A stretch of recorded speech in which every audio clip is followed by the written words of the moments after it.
हाँ जी, सभी साथियों को नमस्कार। तो लास्ट दो वीडियो में हमने सेट 2012 का पेपर सेकंड और सेट 2013 का पेपर सेकंड उन दोनों को डिस्कस कर लिया है। तो उन दोनों पेपर में जो भी कंसेप्ट हमने डिस्कस किए हैं, मुझे उम्मीद है वो आपको समझ में आ गए होंगे और उनसे रिलेटेड कोई भी क्वेश्चन अगर सेट एग्ज़ाम 2023 में आता है तो आप आसानी से सोल्व कर लेंगे। तो आज हम पेपर डिस्कस करेंगे सेट 2012 पेपर थर्ड, यानी 2012 का पेपर है थर्ड, और इससे नेक्स्ट वीडियो में हम डिस्कस करेंगे सेट 2013 का पेपर थर्ड। तो यहाँ पर हम सबसे पहले रियल एनालिसिस के क्वेश्चन को डिस्कस कर रहे हैं। तो यहाँ पर टोटल 10 क्वेश्चन पूछे गए हैं। फर्स्ट क्वेश्चन है वो सीक्वेंस से रिलेटेड है और उसमें भी सुपीरियर और लिमिट इन्फीरियर के बारे में बात की गई है। क्वेश्चन सेकंड है, इसमें टाइप ऑफ डिसकंटिन्यूटी के बारे में पूछा गया है। बड़ा ही अच्छा क्वेश्चन पूछा गया है। क्वेश्चन नंबर थर्ड, इसके अंदर क्वेश्चन पूछा गया है वो है पार्शियल डेरिवेटिव से, या मैं बोलूँ पार्शियल डिफरेंशिएशन से। डायरेक्ट रिजल्ट बेस्ड क्वेश्चन पूछा गया है। क्वेश्चन नंबर 5 है वो पूछा गया है डिफरेंशिएबिलिटी से और लिमिट, डिफरेंशिएबिलिटी और लिमिट का जो दोनों का कंबाइंड कंसेप्ट मिलाकर पूछा गया है। क्वेश्चन 6 है, ये आपके पास लीनियर अलजेब्रा का है। क्वेश्चन 7 भी लीनियर अलजेब्रा का है। 8 नंबर क्वेश्चन है, ये पूछा गया है सीरीज का कि सीरीज कन्वर्जेंट है या डाइवर्जेंट है। 9 नंबर क्वेश्चन है, ये पूछा गया है जो कि रीमान इंटीग्रेशन के साथ प्रिमिटिव के बारे में है। और नेक्स्ट क्वेश्चन बात करूँ, क्वेश्चन नंबर 10, तो ये वाला क्वेश्चन है वो सीरीज सीक्वेंस का क्वेश्चन है कि सीक्वेंस कन्वर्जेंट है या नहीं है। इसके बाद क्वेश्चन नंबर 12 है, ये भी रियल एनालिसिस का क्वेश्चन है जो सीक्वेंस ऑफ फंक्शन से पूछा गया है।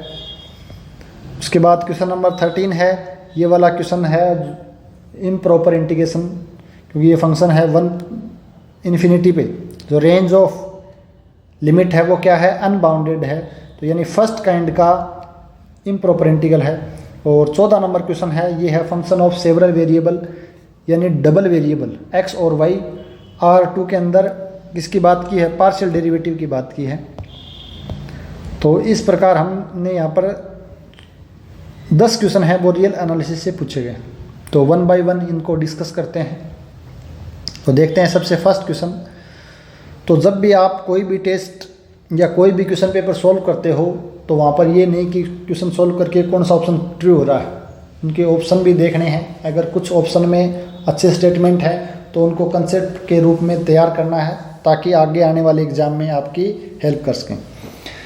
तो फर्स्ट क्वेश्चन क्या है, which of the following statement is correct for the sequence action where action, जिस सीक्वेंस का nth टर्म क्या गिवन है, 1 + -1 की पावर n + 1/2 की पावर n। ये सीक्वेंस है बाउंडेड सीक्वेंस, और हम जानते हैं कि बाउंडेड सीक्वेंस में लिमिट सुपीरियर और लिमिट इन्फीरियर फाइंड आउट करने के लिए क्या करते हैं, सबसे पहले हम उसके लिमिट पॉइंट निकालते हैं।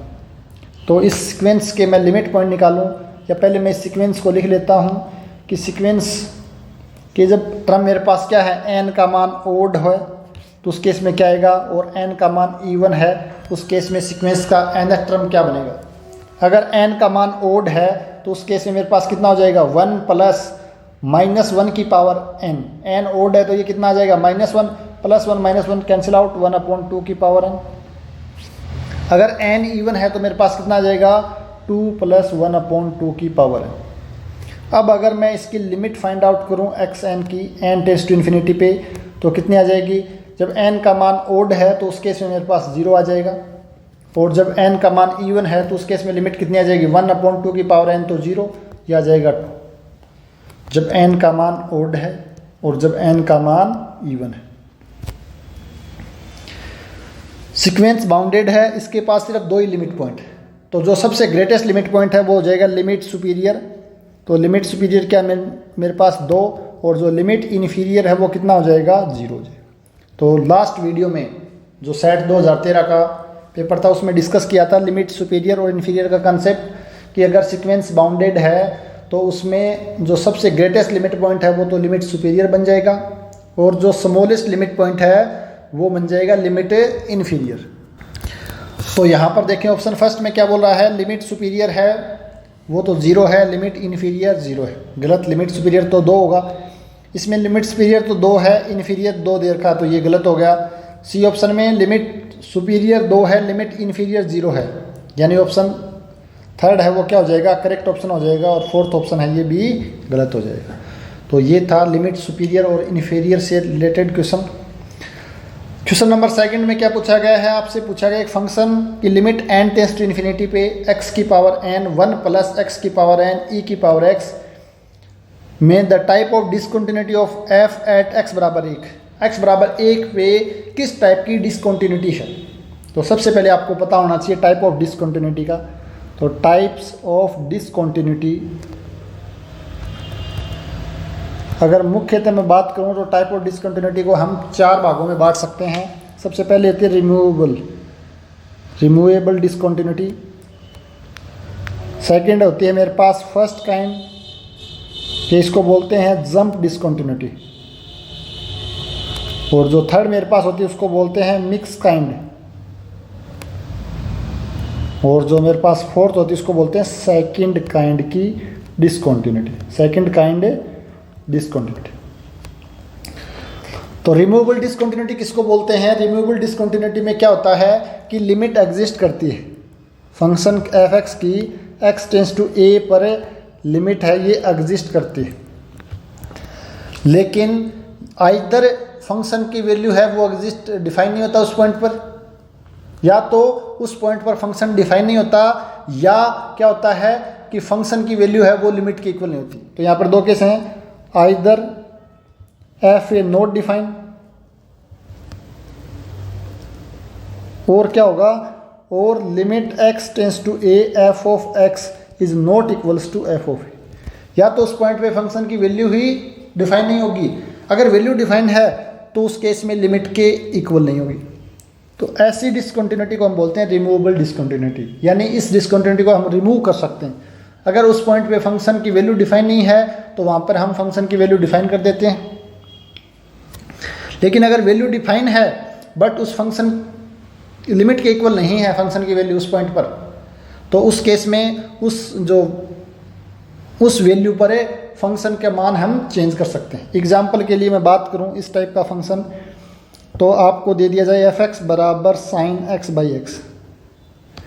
ये तो मेरे पास क्या बन जाएगा कि जब x का मान 0 नहीं है, तो यानी कि इस प्रकार फंक्शन डिफाइन करूं तो 0 पर फंक्शन का मान ही डिफाइन नहीं है। अगर मैं इसको डिफाइन कर दूं 0 जब x का मान नॉन जीरो और जब x का मान 0, तो अब मेरे पास क्या आ गया है कि फंक्शन डिफाइन है और इसकी लिमिट क्या है, इस फंक्शन की लिमिट मेरे पास 1 है, जबकि फंक्शन की वैल्यू कितनी है 0 पर, x टेंस टू 0 पर फंक्शन की वैल्यू मेरे पास कितनी है 0 है, जो कि इक्वल नहीं। तो यहाँ से हम क्या कर सकते हैं कि इस फंक्शन को दोबारा रीडिफाइन कर सकते हैं और 0 की जगह क्या कर दें 1 कर देते हैं। तो इस केस में मेरे पास ये फंक्शन है, ये क्या हो जाएगा कॉन्टीन्यूस हो जाएगा, यानी इस डिसकंटिन्यूटी को हमने हटा दी है। तो इस प्रकार की डिसकंटिन्यूटी है वो कहलाती है removable discontinuity. Next first kind की डिसकंटिन्यूटी में क्या होता है कि इसके अंदर क्या होगा कि एल एच एल बराबर एंड आर एच एल, यानी left hand limit and right hand limit है वो एग्जिस्ट होगी बट इक्वल नहीं होगी, बट नॉट इक्वल, यानी दाईं सीमा और बाईं सीमा दोनों ही एग्जिस्ट करेंगे लेकिन इक्वल नहीं होंगे। मिक्स काइंड डिसकंटिन्यूटी में क्या होगा, उससे पहले हम देखते हैं सेकंड काइंड की डिसकंटिन्यूटी। इसमें क्या होगा, both L H L and R H L not exist, R H L not exist, ना तो दाईं सीमा एग्जिस्ट करेगी ना ही बाईं सीमा एग्जिस्ट करेगी। तो इस टाइप की डिसकंटिन्यूटी है वो कहलाती है सेकंड काइंड की डिसकंटिन्यूटी। और मिक्स काइंड में क्या होता है कि एक तो एग्जिस्ट करेगी और दूसरी एग्जिस्ट नहीं करेगी। आइदर आर एच एल, क्या मैं लिखूं any one of L H L और आर एच एल एग्जिस्ट, यानी इन दोनों में से कोई एक एग्जिस्ट करेगी। अगर मैं बात करूं सेकंड काइंड की डिसकंटिन्यूटी की, तो आपके पास फंक्शन एफ एक्स बराबर 1/x², इसकी जो 0 पर x is a non zero और 0 पर मान दे देता हूं 0, तो 0 के ऊपर इस फंक्शन की लिमिट एग्जिस्ट नहीं करेगी, दोनों ही लिमिट है वो इसकी 0 पर एग्जिस्ट नहीं करेगी। इसका फंक्शन अगर आप देखें तो मेरे पास क्या बन जाएगी, जिस टाइप का ग्राफ बन जाएगा। या मैं चलो इसको 1/x ले लेता हूँ तो ज़्यादा बेटर रहेगा। तो इसकी लिमिट है क्या बन जाएगी मेरे पास, एक बार तो जब 0 दाईं सीमा की बात करूँ उस केस में लिमिट इनफाइनाइट आ जाएगी, और जब बाईं सीमा की बात करें तो उस केस में लिमिट है वो माइनस इनफाइनाइट आ जाएगी। 1/x² लेंगे उसमें भी एग्जिस्ट नहीं करेगी और इसमें भी एग्जिस्ट नहीं करेगी। 1/x² लेंगे दोनों लिमिट कितने आ जाएंगे, दोनों लिमिट हैं वो प्लस इनफाइनाइट आ जाएंगे। तो ये इसका एग्जाम्पल है। तो अब हम देखते हैं इस क्वेश्चन को। बड़ा ही अच्छा शानदार क्वेश्चन पूछा गया है इस क्वेश्चन के अंदर। तो सेकंड क्वेश्चन को मैं यहाँ पर थोड़ा सा सोल्व करता हूँ।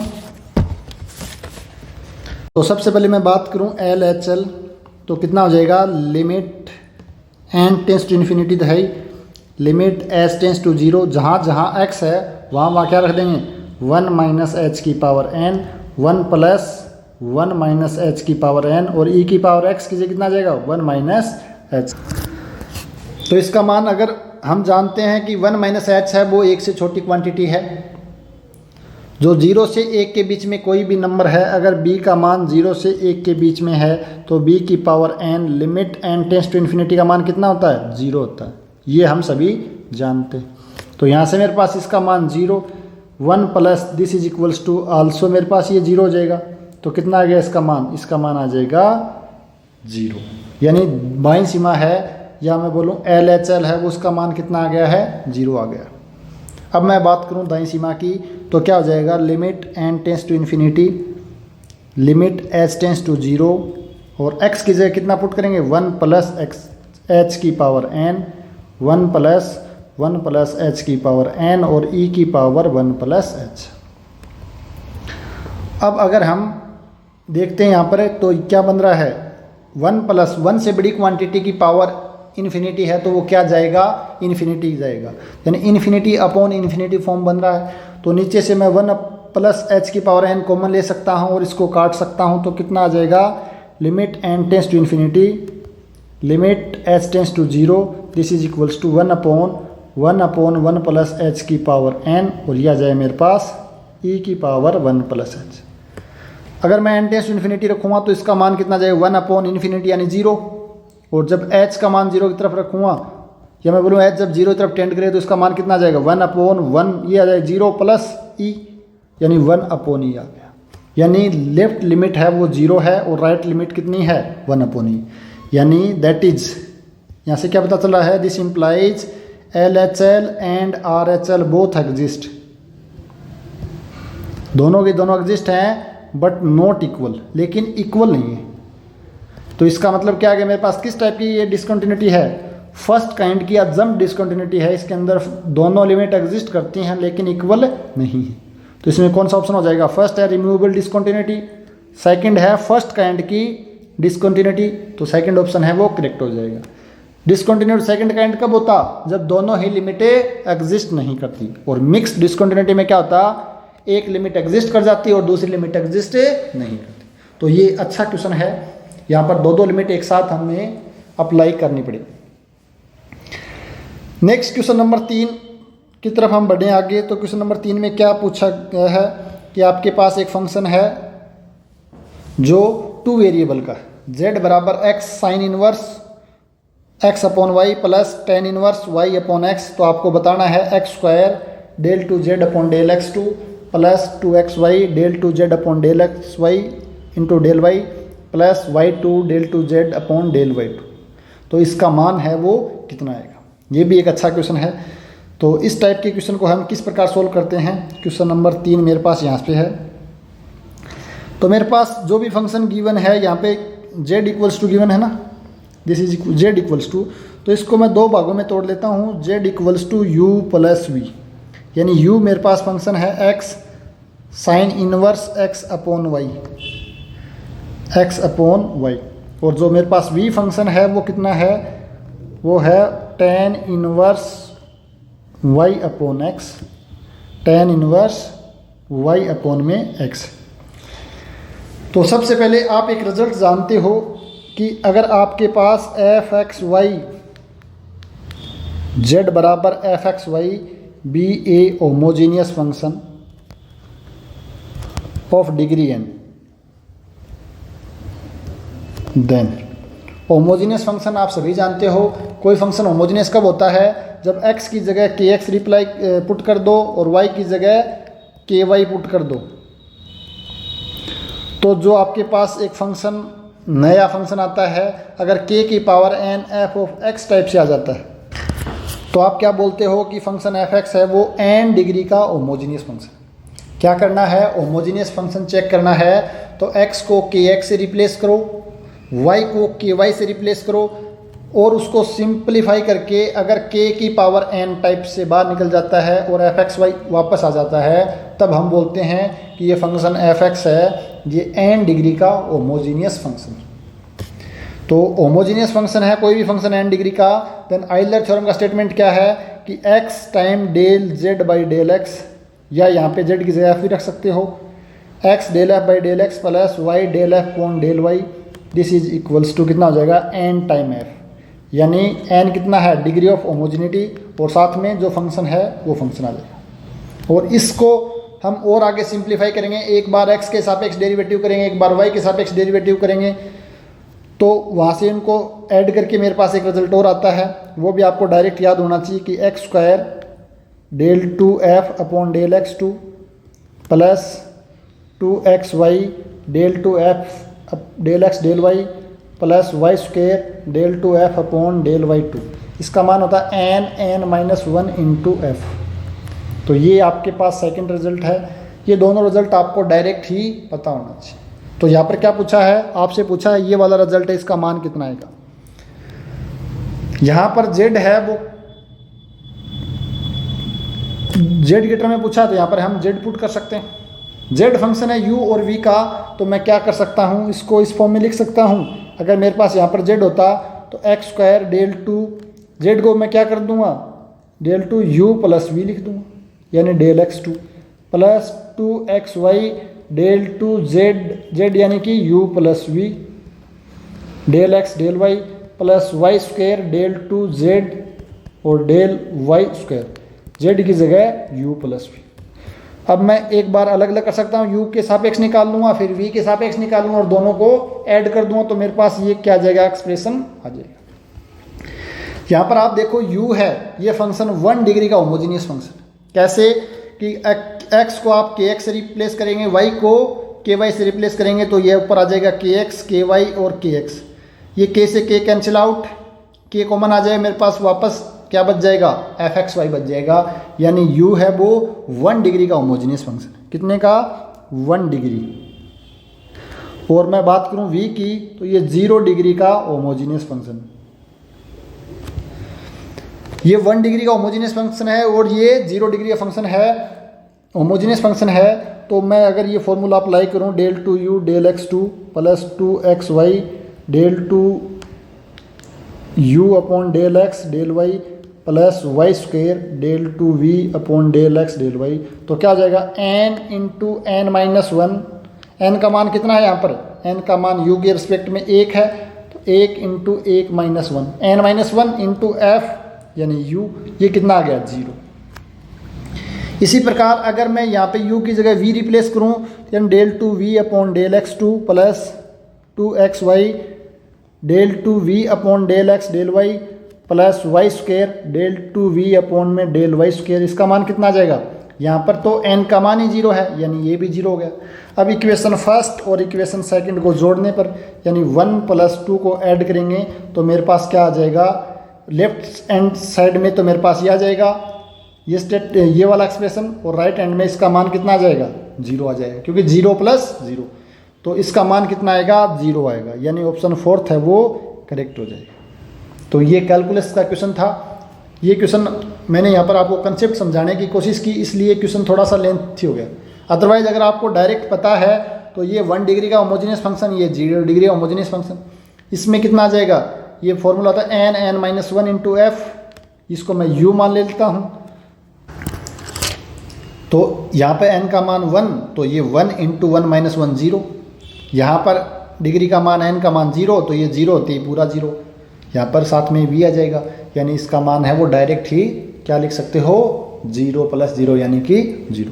तो क्वेश्चन आसान है, मैंने यहाँ पे कंसेप्ट समझाने की कोशिश करी है। यानी आपके पास कोई भी दूसरा फंक्शन आ जाता है, अगर आपके पास इन जनरल इस टाइप से कोई फंक्शन आ जाता है, यहाँ पर लिखूँ मैं z बराबर कोई फंक्शन है phi x upon y plus sine y upon x, कोई भी इस टाइप का फंक्शन है, तो इस फंक्शन को आप अलग कर सकते हो, इसको आप अलग कर सकते हो। या मैं बोलूँ कि ये फंक्शन आपके पास f1xy प्लस f2x, ये कोई अलग डिग्री का फंक्शन है, m डिग्री का, ये n डिग्री का, तो इन दोनों को अलग अलग सोल्व करके भी हम सोल्व कर सकते हैं। तो इस कंसेप्ट को जो मेरा समझाने का मेन मकसद था वो यही था कि हम इनको अलग अलग सोल्व कर सकते हैं। अब क्वेश्चन नंबर 5, ये बड़ा ही इम्पोर्टेंट क्वेश्चन है और यहाँ पर मुझे लग रहा है कि आप सभी से गलती होने की पूरी संभावना रहेगी। तो हम डिस्कस करें क्वेश्चन नंबर 5। तो क्या गिवन है, एफ एक्स बराबर मोड एक्स और जी एक्स बराबर 2 टाइम मोड एक्स। तो आपको बताना है F x upon g x की लिमिट एक्स टेंस टू 0 पे, और दूसरे साइड गिवन है एफ डैश एक्स अपॉन जी डैश एक्स की लिमिट एक्स टेंस टू 0 पे। ऑप्शन में है कि दोनों एग्जिस्ट करेंगे, दोनों एग्जिस्ट नहीं करेंगे, कोई एक एग्जिस्ट करेगा।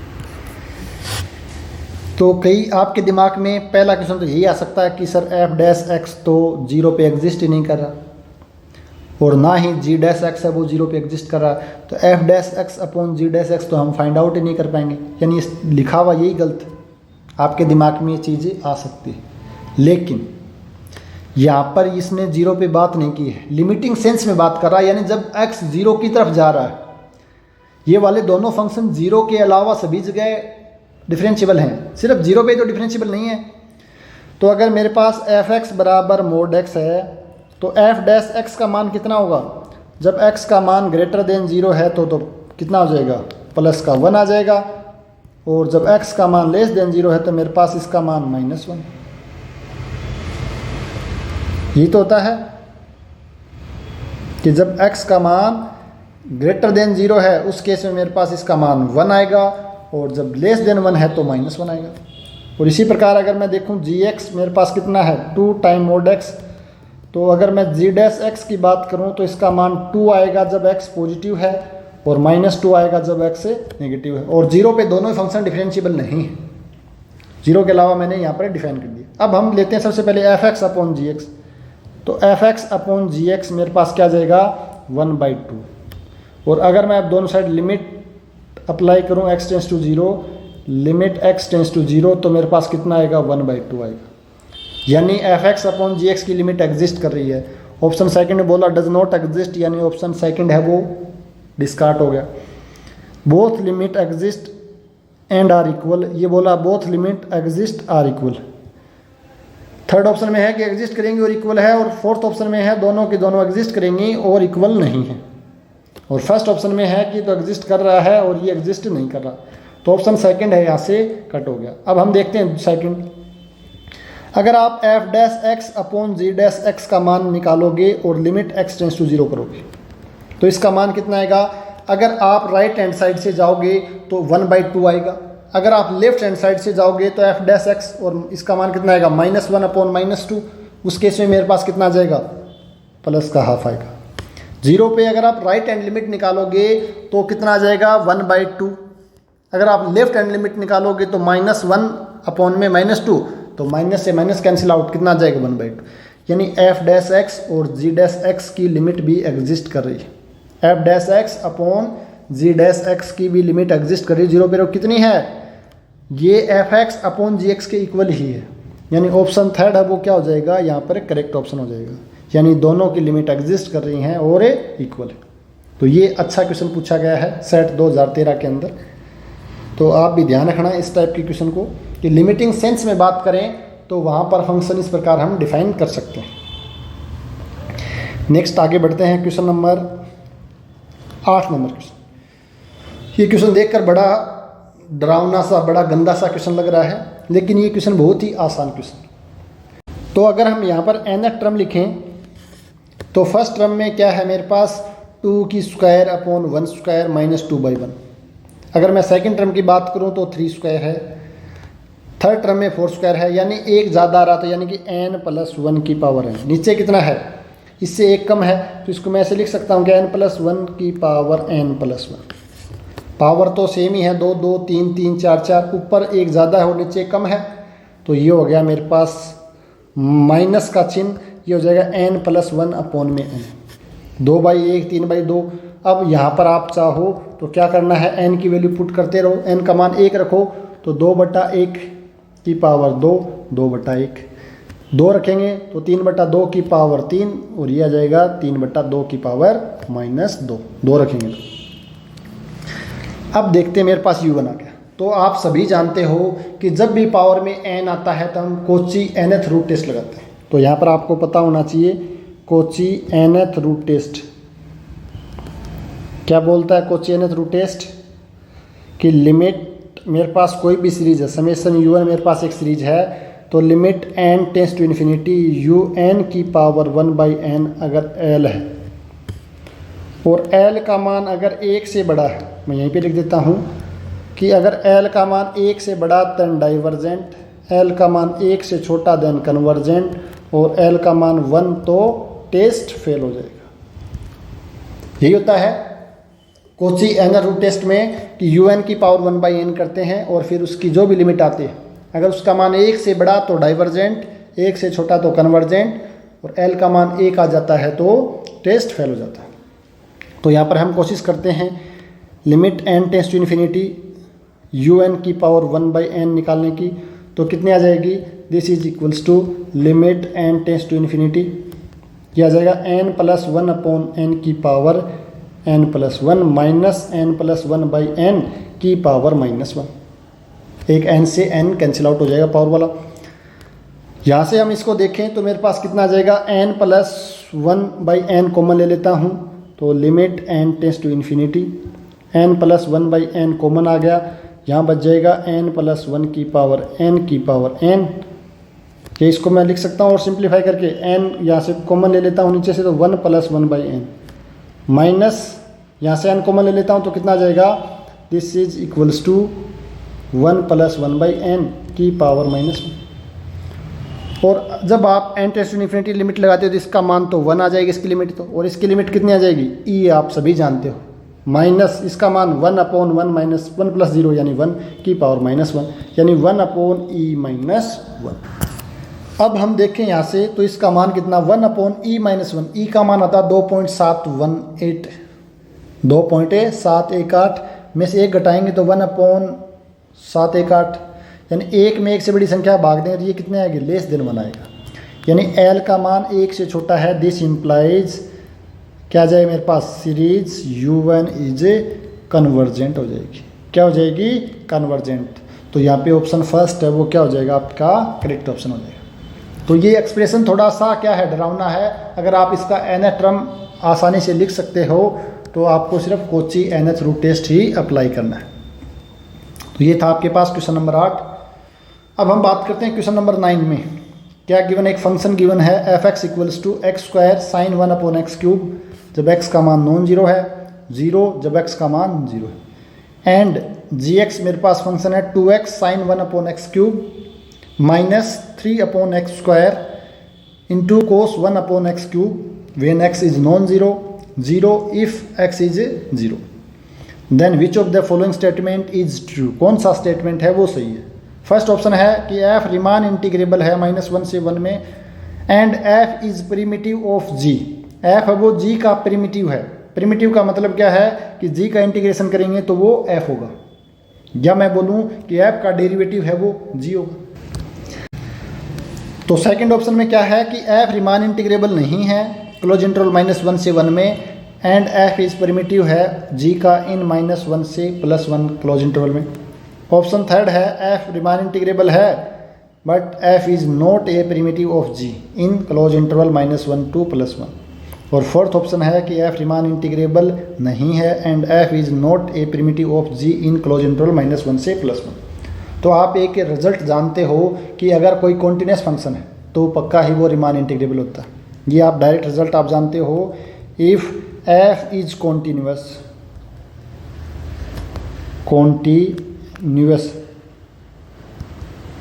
On closed interval a, b, then f belongs to Riemann integrable closed interval a, b। Continuously नहीं, अगर कोई फंक्शन के फाइनाइट लिमिट पॉइंट है या मैं बोलूँ काउंटेबल लिमिट पॉइंट है तो उस केस में भी वो फंक्शन है वो रिमान इंटीग्रेबल होता है। लेकिन यहाँ पर तो ये फंक्शन आप सभी जानते हो, x की पावर n का मान कितना है, ग्रेटर देन 0 हो तो वो फंक्शन कॉन्टिन्यूस होता है। तो ये फंक्शन f(x) कॉन्टिन्यूस है। दिस इम्प्लाइज ये मेरे पास क्या हो जाएगा, रिमान इंटीग्रेबल, यानी ऑप्शन सेकंड और फोर्थ है वो तो डायरेक्ट ही कट आउट होगी। अब हमें देखना 1 और 3 में, 1 तो बोला कि f प्रिमिटिव है g का, और थर्ड बोला है कि f not primitive of g। f g का प्रिमिटिव होने का मतलब क्या है कि g का इंटीग्रेशन है वो f है, या मैं बोलूँ f का डेरिवेटिव है वो g है। तो हम डायरेक्ट डेरिवेटिव करना आसान होता है, तो हम f' फाइंड आउट करते हैं। तो कितना आ जाएगा डेरिवेटिव, यह आ जाएगा 2x साइन 1/x³ प्लस का चिन्ह x² as it is, sign का आ जाएगा कोस 1/x³ और x³ का आ जाएगा -3 में x की पावर 4, और 0 जब x का मान क्या है 0, और ये है जब x का मान नॉन जीरो। तो यहाँ से इसको सोल्व करेंगे तो मेरे पास कितना आ जाएगा 2x साइन 1/x³ माइनस का चिन्ह 3/x² कोस 1/x³ जब x का मान नॉन जीरो है, और 0 जब x का मान 0 है। तो आपके पास g फंक्शन है वो यही फंक्शन है। दिस इम्प्लाइज कि f है वो प्रिमिटिव है g का, in this implies option number first है वो क्या हो जाएगा, यहाँ से करेक्ट हो जाएगा। ऑप्शन फर्स्ट है वो करेक्ट आंसर हो जाएगा। तो आगे बढ़ते हैं नेक्स्ट क्वेश्चन। ये था आपके पास रिमान इंटीग्रेशन का क्वेश्चन नंबर 10। इस टाइप के क्वेश्चन आप शुरुआत से कर रहे हो, बीएससी में भी काफ़ी क्वेश्चन किए हैं। क्या गिवन, एक सीक्वेंस गिवन है और वो डिफाइन है कि जिसका फर्स्ट टर्म तो 1 है और nth टर्म है वो इस एक्सप्रेशन से गिवन है, xn बराबर √6 plus xn -1, n greater than 1 के लिए इस प्रकार डिफाइन किया है। देन आपको बताना है कि ये सीक्वेंस कहाँ कन्वर्ट करें। सबसे पहले x1 कितना है, 1 है। अगर मैं x2 की बात करूं तो मेरे पास कितना आ जाएगा, यहाँ से x2 मेरे पास आ जाएगा 6 प्लस दिस इज 1 √7। अगर आप देख रहे हो तो x2 है वो x1 से बड़ा है, यानी ये सीक्वेंस कौन सी है, मोनोटोनिक इंक्रीजिंग सीक्वेंस। आपको एक टर्म और भी निकाल के देख सकते हो, x3 भी। तो x2 x3 से छोटा है, x1 x2 से छोटा है। दिस इम्प्लाइज ये सीक्वेंस है वो मोनोटोनिकली इंक्रीजिंग सीक्वेंस है। और मोनोटोनिक इंक्रीजिंग सीक्वेंस हम जानते हैं या तो कन्वर्जेंट हो गया डाइवर्जेंट हो गया, बट चारों ऑप्शन यहाँ पे फाइनाइट दे रखा है, इसका मतलब है कन्वर्जेंट। तो इस टाइप के क्वेश्चन निकालने के लिए हम क्या करते हैं, इसकी लिमिट मान लेते हैं कि L है, तो दोनों तरफ लिमिट लेंगे तो मेरे पास कितना आ जाएगा, this is equals to L। Direct ऐसे कर लिया करो कि limit n tends to infinity xn कितनी है L, तो xn -1 की भी कितनी होगी, L ही होगी। तो यहाँ पे L this is equals to 6 plus L, दोनों तरफ स्क्वायर कर देंगे तो L square equals to 6 plus L this is equals to L square minus L -6 equals to 0। और यहाँ से L कितना आ जाएगा, L -3 और L -2, L + 2 आ जाएगा, this is equals to 0।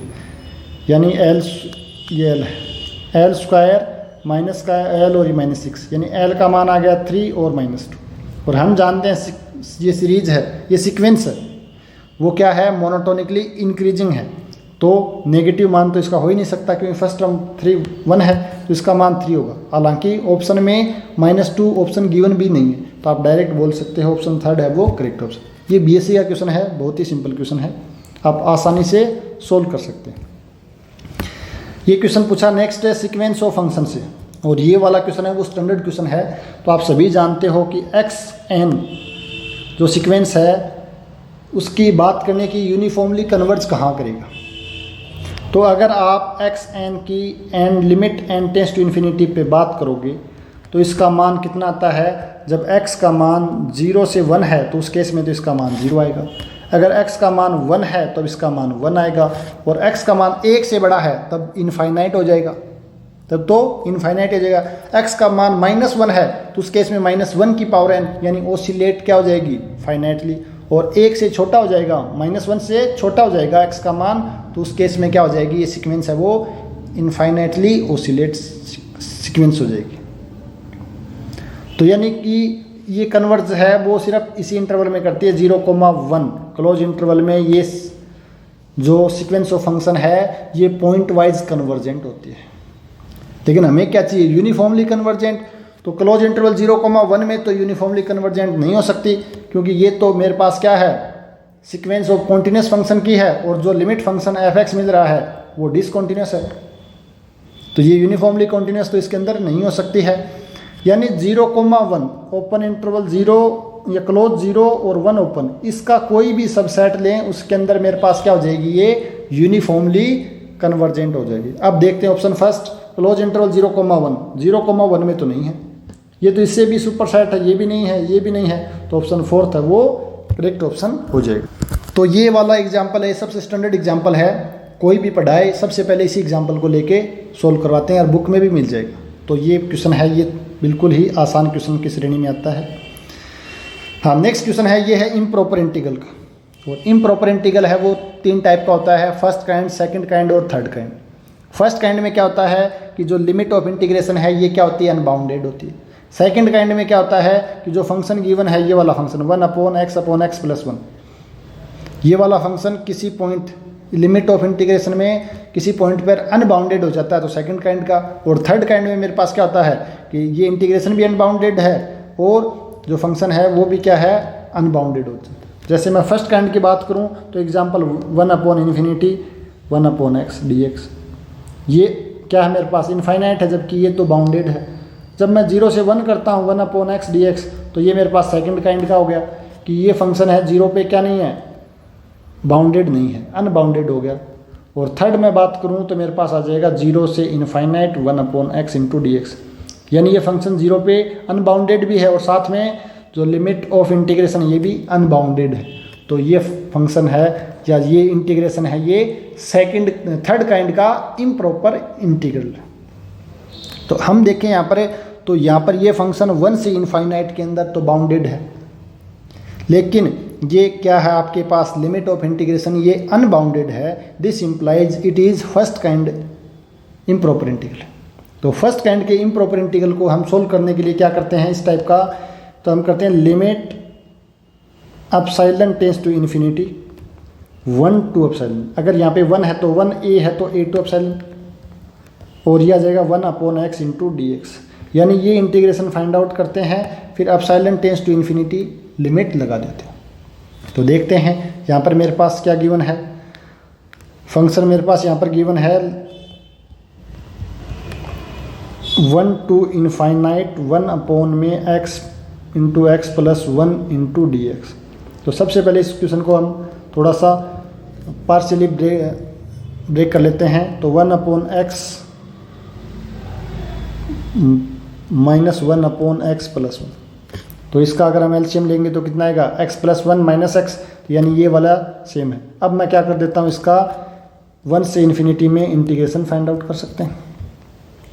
Improper integral है तो क्या करेंगे, limit epsilon tends to infinite 1 से एप्सिलॉन 1/x और माइनस इंटीग्रेशन 1 से एप्सिलॉन 1/x + 1 dx dx, अलग अलग कर सकते हैं। नेक्स्ट मेरे पास क्या आ जाएगा, limit epsilon tends to infinity, इसका इंटीग्रेशन करेंगे तो कितना आ जाएगा, log x, या मैं लिखूँ ln x लिमिट 1 से एप्सिलॉन माइनस ये आ जाएगा ln x + 1 और लिमिट आ जाएगी 1 to epsilon. This implies limit epsilon tends to infinity कितना आ जाएगा, दिस इज ln एप्सिलॉन, और ln 1 का मान 0 तो -0, माइनस का चिन्ह कितना आ जाएगा, ln epsilon + 1 minus ln 2। Next this implies limit epsilon tends to infinity, इसका मान कितना आ जाएगा, दिस अपॉन दिस, यानी ln एप्सिलॉन अपॉन में एप्सिलॉन + 1 और minus ln 2, minus minus plus हो जाएगा ln 2। अब अगर हम limit epsilon tends to infinity लगाएं तो मेरे पास कितना आ जाएगा इसका मान, इन्फिनिटी अपॉन इन्फिनिटी फॉर्म बनेगी। तो यहाँ से कॉमन ले लेता हूँ तो क्या बचेगा, 1/1 + एप्सिलॉन, ये मान 0 ln 1 यानी कि 0 प्लस ln 2, यानी इस इम्प्रॉपर इंटीग्रल का मान है वो कितना आ रहा, ln 2 आ रहा है। और किसी भी इम्प्रॉपर इंटीग्रल का मान फाइनाइट आ रहा तो हम क्या बोलते हैं कि वो इम्प्रॉपर इंटीग्रल है, वो कन्वर्जेंट है। तो यहाँ पर क्या है, first option converge and its value is ln2। Second है converge and its value ln3। Diverge ये बोला ओसिलेट, तो ना तो ओसिलेट कर रहा, ना ही डाइवर्ज कर रहा, ना ही ln3 पे कन्वर्ज कर रहा। कहाँ पे कन्वर्ज कर रहा है, ln2 पर कन्वर्ज कर रहा है। तो ये था आपके पास फर्स्ट काइंड का इम्प्रॉपर इंटीग्रल का क्वेश्चन, जिसको हम इस प्रकार सोल्व कर सकते हैं। तो इन जनरल आपको ध्यान रखना कि a टू b में मेरे पास कोई भी एक a से इन्फिनिटी या minus infinity to b type का होगा फर्स्ट काइंड का, और ये होता है f(x) इंटू dx। तो इस इम्प्रॉपर इंटीग्रल को अगर आपको सोल्व करना है तो क्या करेंगे, लिमिट एप्सिलॉन टेंस टू 0 क्या हो जाएगा, a to epsilon f(x) into dx। अगर इसका मान फाइनाइट आ रहा है तब तो ये इंटीग्रेशन है वो कन्वर्जेंट, अगर इनफाइनाइट आ रहा है तो ये क्या हो जाएगा, डाइवर्जेंट हो जाएगा। और डिटेल में इन सभी के मैं आपको नोट्स प्रोवाइड करवा दूंगा, तो आप तीनों टाइप के जो इम्प्रॉपर इंटीग्रल हैं उनके कंसेप्ट को आसानी से देख सकते हैं। नेक्स्ट क्वेश्चन नंबर 14 में क्या पूछा गया है कि एक फंक्शन गिवन है 2 वेरिएबल का, जो इस प्रकार डिफाइन है। तो आपसे पूछा गया है इस फंक्शन f का x के सापेक्ष पार्शियल डेरिवेटिव पॉइंट है 0, y पर। तो अगर कोई भी आपके पास एक फंक्शन है f(x,y), दो वेरिएबल x और y का, अगर आपसे पूछा जाता है x के सापेक्ष पार्शियल डेरिवेटिव, या इसको लिखा जाता है del f upon del x, तो क्या होता है, किस प्रकार फाइंड आउट करते हैं, किसी पॉइंट अगर मैं बात करूं a, b पर, तो किस प्रकार फाइंड आउट करते हैं, limit h tends to 0 f of a plus h, b minus f of a b upon में h। ये फॉर्मूला होता है x के सापेक्ष पार्शियल डेरिवेटिव करें, अगर y के सापेक्ष पार्शियल डेरिवेटिव करेंगे तो क्या आ जाएगा, a, b plus k, a, b upon में k, और लिमिट k टेंस टू 0। तो यहाँ पर पॉइंट आपके पास है 0, y, तो क्या जाए मेरे पास f(x) 0, y, this is equals to limit h tends to 0 f of a की जगह कितना 0 यानी h, b की जगह y minus 0, y, this is equals to h। Limit h tends to 0, h y put कर देते हैं यहाँ पर, जहाँ पर x है वहाँ पे h और y की जगह y, तो h y h square minus y square, this is upon में h square plus y square, minus 0 रखेंगे जैसे ही, तो ये मेरे पास 0 आ जाएगा अपॉन में h। तो यहाँ से h कैंसिल आउट आ रहा है, limit h tends to 0, h से h कैंसिल आउट हो जाएगा, ऊपर बचेगा y, और ये आ जाएगा h square minus y square upon में h square plus y cube. जैसे ही h टेंस टू 0 रखेंगे तो मेरे पास कितना आ जाएगा, this is equals to h 0 रखते ही कितना आ जाएगा, y स्क्वायर, ये तो 0 माइनस का y क्यूब अपॉन में y क्यूब, नीचे y स्क्वायर है, सॉरी ये वाला y स्क्वायर है, तो यहाँ पे y स्क्वायर हो जाएगा, दिस इज इक्वल्स टू -1। तो ये ऑप्शन सेकंड है, यहाँ पर डायरेक्ट ही क्या हो जाएगा, करेक्ट ऑप्शन हो जाएगा। तो कुछ भी नहीं करना, आपको डायरेक्ट फॉर्मूला अप्लाई करना है और एक सिंपल सी कैलकुलेशन है। अब कैलकुलेशन करोगे, अगर आपको ये फॉर्मूला भी ध्यान में नहीं है, ये कंसेप्ट है, अगर ये ध्यान में नहीं है तो आप कुछ भी नहीं कर सकते। तो पहला काम क्या है, आपको कंसेप्ट क्लियर होने चाहिए। दूसरी चीज़ क्या है, आपको प्रीवियस ईयर के क्वेश्चन हैं वो आपको आने चाहिए। यहाँ से आपको पता चलता है कि किस टाइप के कंसेप्ट पूछे जाते हैं, क्वेश्चन की फ्रेमिंग है वो किस टाइप से होती है, कौन से टॉपिक से किस टाइप के क्वेश्चन पूछे जाते हैं। और उसके बाद लास्ट में एक टेस्ट सीरीज आप ज्वाइन कर लेते हो तो वहाँ से आपका कॉन्फिडेंस है वो बूस्ट हो सकता है। तो बढ़ते हैं आगे नेक्स्ट क्वेश्चन। तो ये मेरे पास इतने ही क्वेश्चन थे शायद 14 तक, तो रियल एनालिसिस के ये क्वेश्चन थे। आगे हैं कॉम्प्लेक्स और लीनियर अलजेब्रा के। तो जैसे ही रियल एनालिसिस के क्वेश्चन कंप्लीट हो जाएंगे फिर हम डिस्कस करेंगे कॉम्प्लेक्स एनालिसिस के क्वेश्चन। तो ये था आपके पास सेट 2012 का पेपर 3rd, और नेक्स्ट हम डिस्कस करेंगे सेट 2013 का पेपर नंबर 3rd। तो मिलते हैं नेक्स्ट क्लास में, तब तक आप सभी का बहुत बहुत धन्यवाद।